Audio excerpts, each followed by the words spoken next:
Vanno avanti, i presidi trevigiani continuano la loro azione a Conegliano come a Vittorio Veneto Sud. Si prosegue in attesa di capire se e come l'azione del comitato 9 dicembre cambierà. Un incontro in programma in serata a Cittadella tra i coordinatori veneti dovrà tracciare le linee guida per i prossimi giorni. Fra poche ore andremo a Cittadella, ci sarà l'incontro dei presidi, lì si stabilirà una seconda fase perché la prima, quella del confronto duro, si è fatta. Ora dobbiamo modificare la strategia di comunicazione. Da quello che so io, al momento hanno dato un giro di chiave per impedire che ci siano nuovi presidi.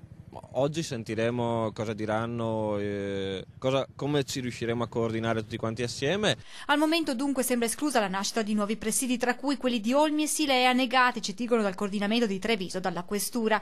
Durante la riunione si parlerà di come agire da domani, ma anche dell'iniziativa partita dal presidio di Soave di raggiungere domenica a Roma, il Vaticano per l'esattezza. Domenica partiranno dei pullman di pellegrini del 9 dicembre e andremo all'Angelus del Papa, del Santo Padre, in piazza San Pietro. Alle 5 la mattina saremo in piazza San Pietro. Una decisione delle ultime ore che adesso, attraverso il tam tam dei social network, raggiungerà tutti i presidi veneti. Sono d'accordissimo con chi ci va. Può essere un segnale?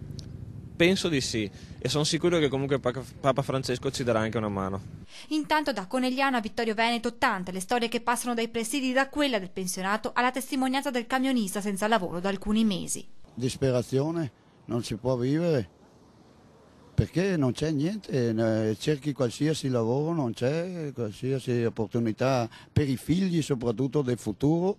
Ma c'è anche chi un lavoro ce l'ha, ma vuole raccontare quanto sia difficile oggi mantenerlo.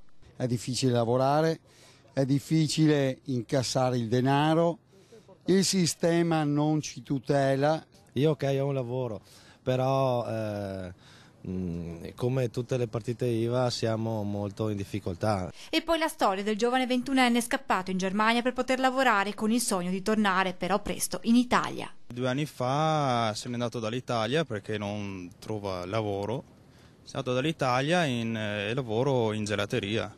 Spero non per sempre perché ho tutta la mia famiglia e i miei amici qui in Italia.